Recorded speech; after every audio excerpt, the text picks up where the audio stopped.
New York City. I gotta start these earlier, man. This is the time I usually start the live stream, and it's supposed to be kind of a sunrise. Say hi for a few minutes, talk about a few current events, and move on. But man, I mean, now when I start it at 6:30, it's pretty light out.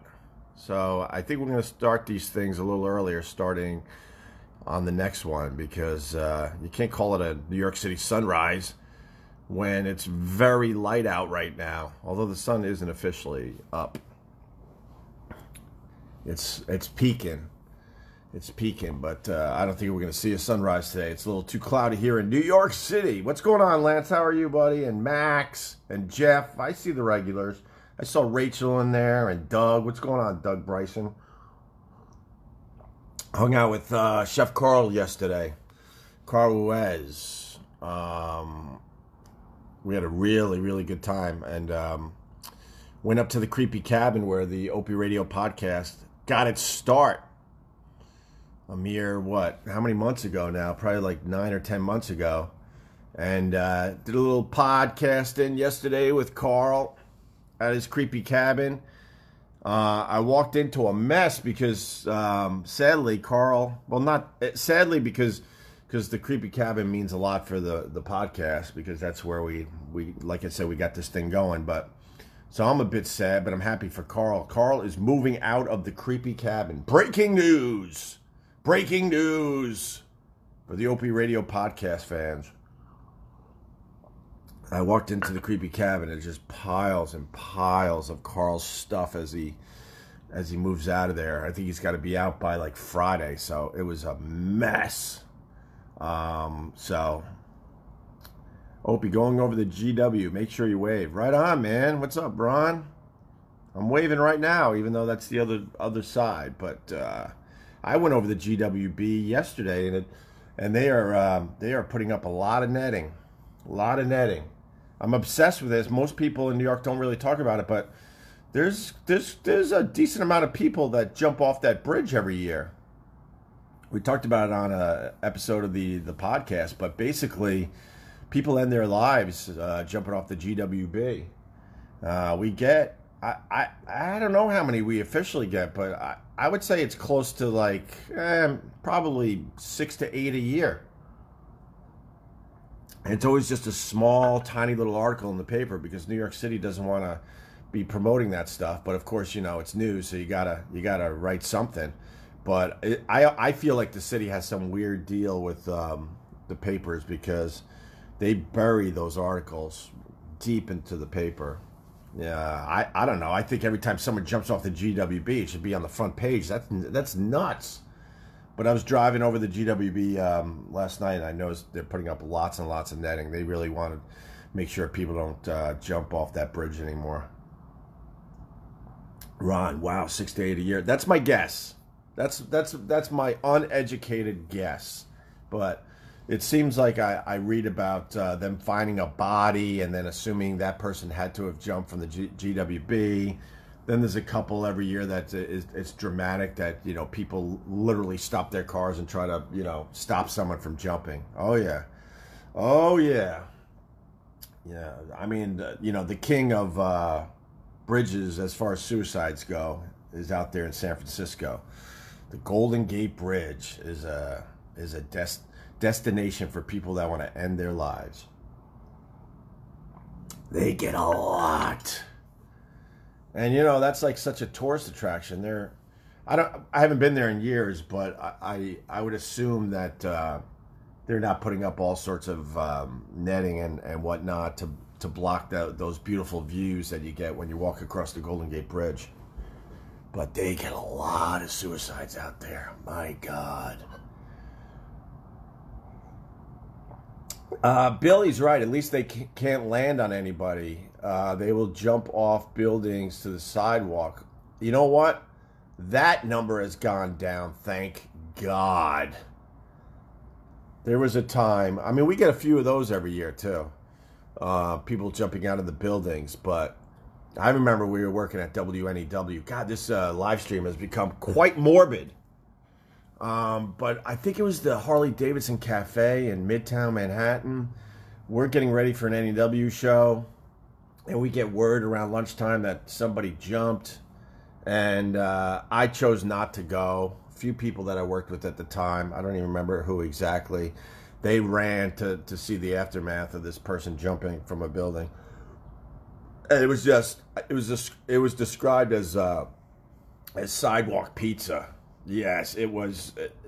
They said you couldn't even recognize. I mean, obviously you could recognize that it was a human being, but it, like how the body was on the sidewalk, just simply didn't make sense. It was the force of him hitting the sidewalk was just unbelievable. And the story goes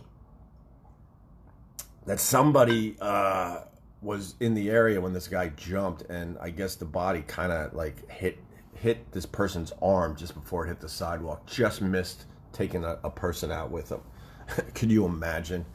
Wow. Well, good morning to you, everybody. Hell of a way to start the live stream. We're definitely not going to see the sunrise today. The sound of someone hitting the ground is disturbing. How would you know this, Michael?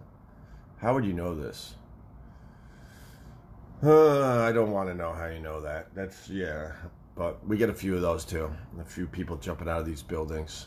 There's a lot of buildings going up in New York City. It's crazy. We got a crane straight out, and then we got two to the right of this video. Oh, 9/11 videos? Yeah. I saw a couple of those, to be honest with you. I don't even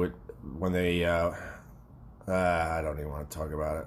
Just I do now remember footage of hearing the bodies hitting when they were doing like stories from I don't even want to talk about it, from the foot of the buildings, and you could hear like the bodies actually hitting stuff. How about we talk about something else? So the podcast yesterday was good, really good. It was funny because I was driving out to the Creepy Cabin to see Carl to podcast, and we ended up at a cool local joint. And Carl made me do some off-roading in the family truckster. It'll be on the podcast, but he's like, "Hey, you want to take a shortcut to the bar/pizza place?" I said, "All right, I'm game." And all of a sudden he says, "Take a left." I'm like, there was no take a left. It was pretty much just making up my own road. And because of all the storms lately, I mean, the mud was easily, in some places, 2 feet. My truck, my nice family truckster, is just a muddy mess. Maybe I'll post a picture of that. I got a couple pictures from yesterday. Maybe I'll post that after this. But we had a really good time podcast. But on my way to the Creepy Cabin to talk to Carl, I said, "Have you seen Abducted in Plain Sight?" As you know, I'm obsessed with this, and certainly a bunch of you guys are obsessed with this documentary. Carl's like, "No, man, but you know, it takes a good hour for me to get to Carl." So he goes, "What is it on?" I said, "Netflix." He goes, "I'm on it. Bye," and hangs up. By the time I got to the Creepy Cabin, and this will be on the podcast on Monday, I guess, because tomorrow is part 2 of Get Parts with Jim Florentine, Sherrod Small, and Vic Henley. I walk into the Creepy Cabin, and Carl is in full what the fuck mode because he's watching Abducted in Plain Sight. And I was able to capture that energy. It's a great way to start the podcast that will drop Monday. He is like, "What the F is going on with this documentary?" So, oh my God, that thing is horrifying. I'm so glad I was able to laugh. You know, it's so tragic that you got to make jokes and laugh. Are you kidding me? Just to relieve some of that, I don't know, what's the word? What's the best word to describe that freaking documentary? I don't know. Relieve some stress from seeing that thing. Everyone in that documentary was stupid. Every single person. Except for the little girl that was being molested. She was too young. She was too young to be stupid, but everyone else should have known. What about the part when the pedophile guy who befriended the entire family, he needs to separate the 2 sisters because they sleep in the same room, and he convinced the parents that they need their own space. So the neighbor, is the one that builds a wall to split the room in half, so the one girl will be by himself. so then he could move in and molest her eventually. But he had to gain the trust of the family, so then he starts an affair with the mom. He doesn't even give a shit about the mom, but makes believe he does. Makes believe he's in love with her. She falls for that horse shit.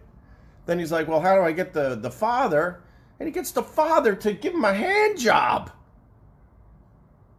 What the fuck? Abducted in plain sight. My God, make sure you see that. I should have got the reaction. You're right. I should have filmed Carl, especially the hand job scene. That's something that people are doing. You know, people are always trying to find their video for their followers on Facebook. There's a couple out there where where people make their friends watch Abducted in Plain Sight and get to that scene where the dad goes, "Well, so I reached over and I gave him a hand job," or whatever the exact line is. And then people are filming their friends' reactions. I saw a couple of them on online the last few days. They're really fucking funny. I mean, the documentary, no doubt, is deeply disturbing, but you kind of can find humor in almost everything. Almost, I would say everything, but almost everything. Rule of thumb: no one gets near your kid ever, not unless you're there. Yeah, I agree. When we were growing up, man, we were on our own. We got home from school 2:30, 3 o'clock, and they were out there by ourselves until dinner time, man. I mean, that's the one thing about being a father. Everything we do in New York City with our kids, we have to be there for. Everything. We don't trust nobody. And that whole stranger danger thing is stupid. Because if you study up on any of this stuff, you know, most of the bullshit that happens to kids happens with people they actually know. So, Trump totally grabbed Kim's ass. What happened? John, what happened? Did Trump meet Kim Jong-un? Are they having their dinner right now as I do this live stream? Who's watching the Michael Cohen thing today? That could be interesting. He's gonna talk about Trump being a racist. He's got checks that Trump fucking signed while he was president. See, because here's the thing: Michael Cohen lied, right? And now he's talking in front of Congress today, and he's got a lot to say. But he also knows that his credibility is shit. So he's bringing all sorts of paperwork. So it's gonna be pretty interesting today. That thing's going to go on all day. All day. Start making your popcorn now. But that'll be some good TV. Yeah. I saw that, Andy Bays. Just a little story, you know, Pakistan shot down an Indian plane last night. You know, there you go.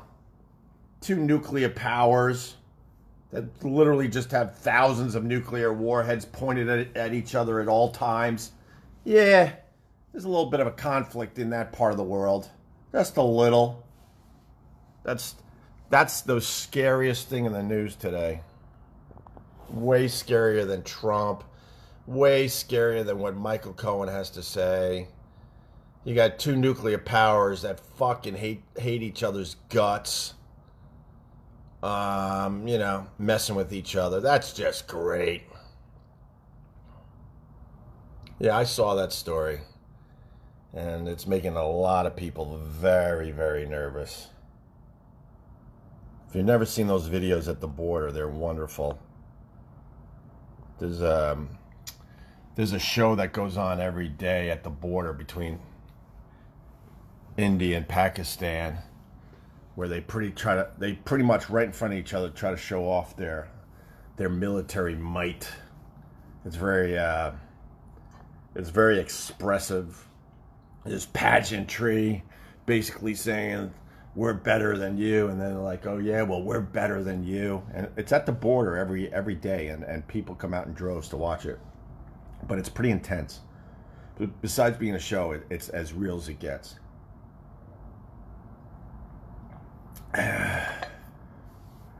And after seeing their little border ritual, I had a feeling they were actually friends behind the scenes. Guess not, though. No, they kind of have a little fun with it, actually, Andy. You're right. But no, they're not friends. They hate each other. India and Pakistan hate each other. Don't make that mistake when you get in a cab in New York City. Don't assume someone that's driving you is from India, because if they're from Pakistan, oh, they will let you have it. They will let you know. You still on blueberries? Blueberries? Hell yeah, I love my blueberries. Oh, all right, yeah, Keith, help me out. What about these crazy Momo videos with kids? We need to know about them. What are the Momo videos? I saw that trending when I woke up this morning. I didn't have time to search that out. What is a Momo video? Crazy Momo videos. Blueberries? There you go, old school. All right, Jordan. Change of subject. Have you hung with Dennis Miller yet? He's at Westwood One. No. The thing with Westwood One is they built me a nice little spot in Times Square at their facility. But in general, most of the podcasts and shows are not done there. I'm one of the only ones. I think Susie Orman does some stuff from there, and a couple other people here and there. But you know, that's the beauty of podcasting. You can do it from anywhere. But I've never run into Dennis Miller. I've never had him on. And at this point, I feel like I've talked to just about every comic you can imagine. Dennis Miller's on a very short list of people I'd never talked to. So I don't even know if I'm a fan, to be honest with you. It's a bit smug. A bit smug. It's a character that pops up on kids' YouTube and tells the kids how to... Whoa, wait, where'd it go? Oh, wait, I gotta go back. How to blow up the house and kill themselves? Really? That's what those videos are about? They're on YouTube and they have this crazy looking woman figure thing with giant eyes teaching kids how to kill themselves? Are you serious? How do I ask my kids about that? Because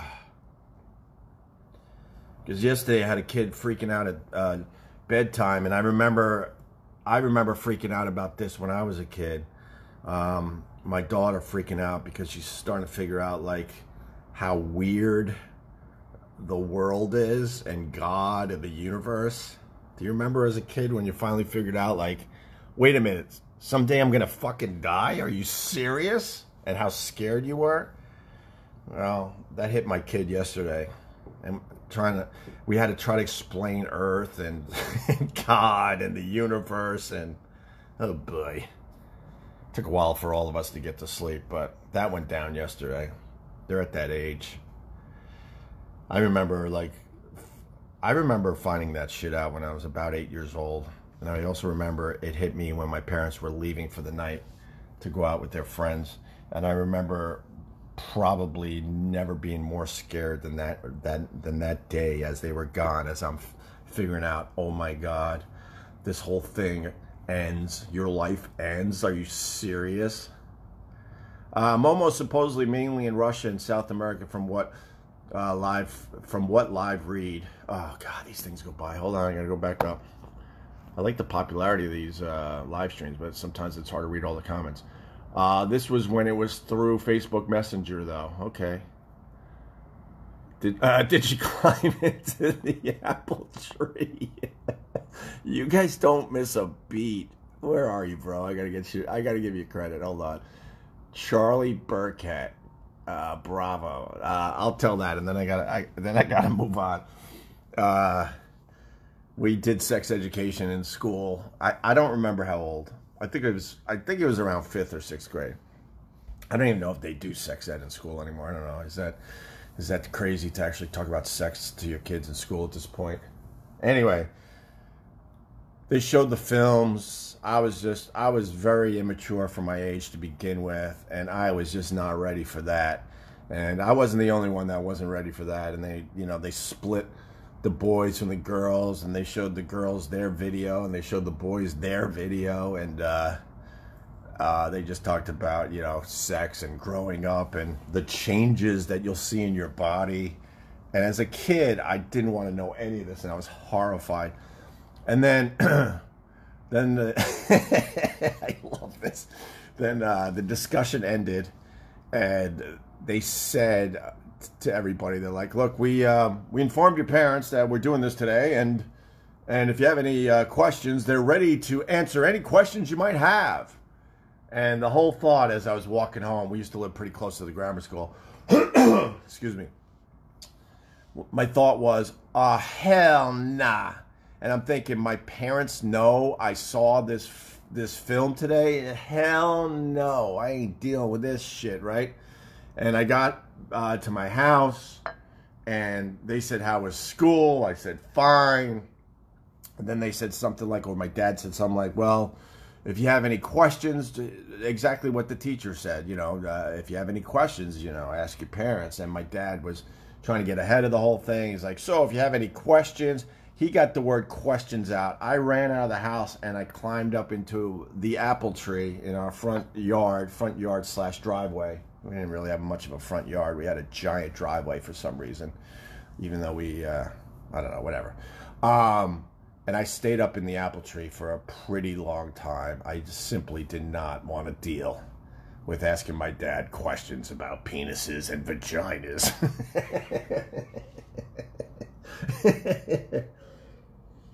Oh, God. Eventually we had to talk. It was just awkward and stupid. Because my dad was using my mom as a reference. He couldn't use, like, the hot neighbor down the road or maybe the lady that works at the supermarket. He would say stuff like, you know, your mom's boobs. I'm like, yeah, okay. And then he would explain what boobs do. And then, you know, your mom has what's called a vagina. I'm like, really, Dad? Really? You couldn't, like, use the example of the hot teacher at my school or something? But he meant well. Oh, you like the Mike Bichetti podcast? That was just the best. I didn't know what you were going to get out of him, but it was so funny. I may listen to it again.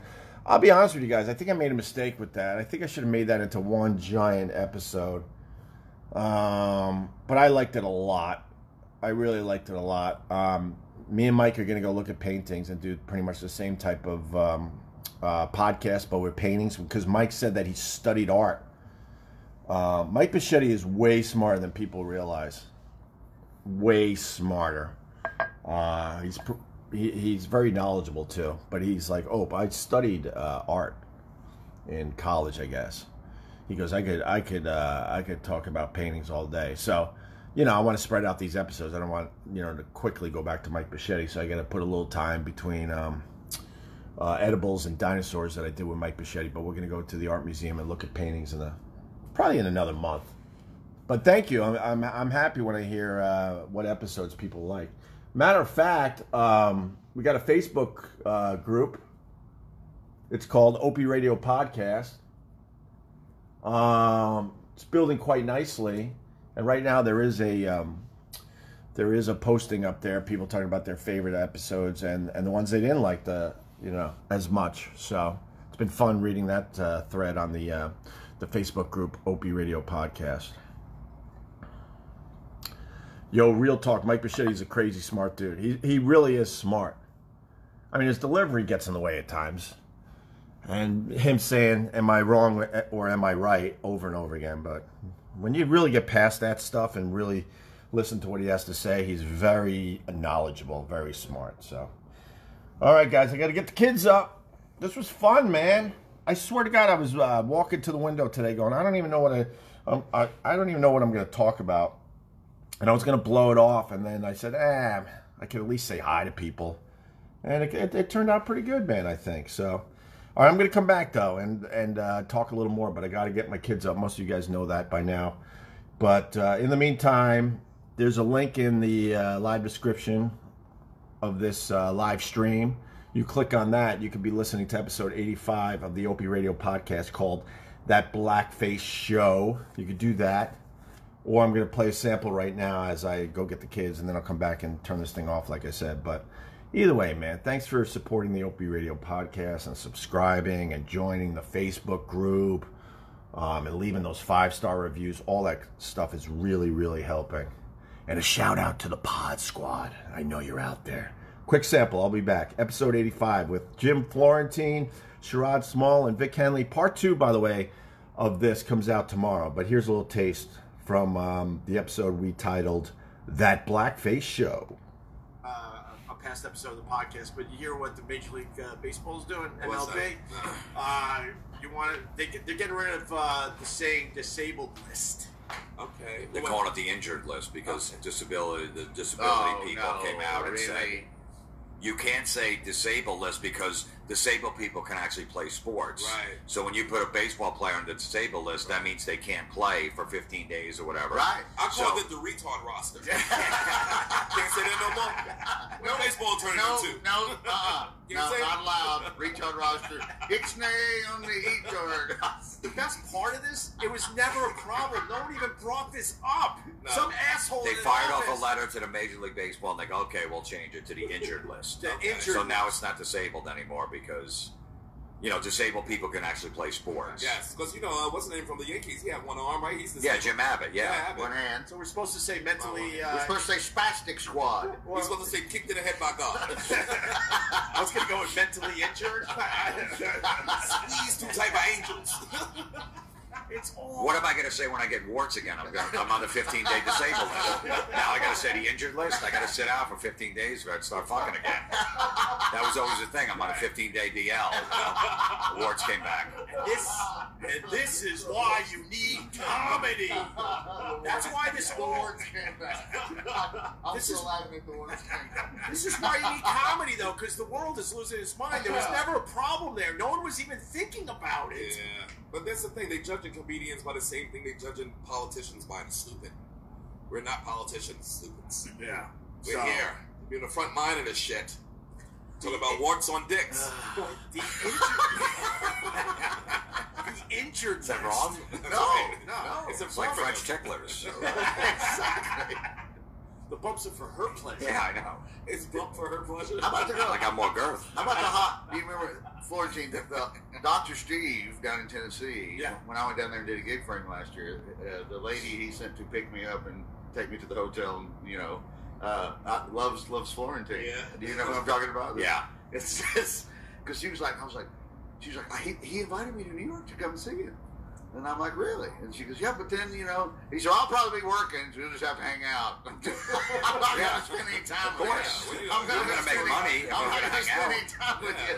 You can just sit over here for Yeah, a sit in second. the corner and watch the show, and then we'll go for beers afterwards. I got to pick up $100 to fucking pay for the tab. I'm not giving you a Saturday night. It's nothing against her, but anybody. Right. She told me straight up, she goes, a motherfucker looked me in the face and said, oh, fly up, but then you're just going to have to fucking sit tight in the corner. Sherrod, are you going to cancel 3 shows on a Saturday night? It's like, I hope you like comedy, bitch. 'cause Right. you gotta show. I've seen you lugging chicks around from club to club on a Saturday. Yeah. By the way, you got to pay for your tickets. So, no, right. I ain't giving up a free seat. I'm gonna stand in the back. Good looking woman, though. I know. Self-sufficient. Got a job. Benefits. I was married at the time when I went down there to do Oh, the show. really? Oh, yeah, okay. so I couldn't hook up with her. I knew she was into me, but Right. but then when I got single, I go, yeah, come to New York. Right. No, I was down You there. can't give up your whole night. No, I'm down there. I'm like, come on. You don't look this good. And some comic hadn't flirted with you. She was like, Jim Florentine. I would have totally. There we go. There we go. If I was single, I would have been making out with her at the airport, waiting for my luggage. She's good looking. Good looking. Where woman. was this? Yeah. In the Tri-Cities down in Tennessee. Oh, okay. He's like in the middle of nowhere down Bristol, there, right? Johnson It's really City, hard to get to. Kingsport, the and Tri-Cities. Yeah. He's trying to get a comedy scene going down there, but there's not really a lot of people They in got the an area. airport. They got an airport. That's about Oh, it. they got a small one, though, right? Yeah, it was the Tri-Cities. Yeah, all right. So, yeah, But the that was so funny. This was one of the best. And I'm like, I would have given you. All right, there you go. I just came in and dramatically stopped it. I hope it wasn't in the middle of something good. All right, Wayne, I see you. I'm going to tap out now, guys. This was fun. Really good, man. We'll do it again tomorrow. All right. Just try to read a few comments. All right. I think we did it. Really appreciate it, guys. Spread the word that we do this little live stream every morning. Actually, I don't even care. I mean, we got a nice group, and if it grows a little bit, that's okay. That's good. Obviously, I would, yeah, whatever. I'm babbling. All right, go get the Opie Radio podcast and subscribe and spread the word and have a great day and love you, miss you. Thanks, guys.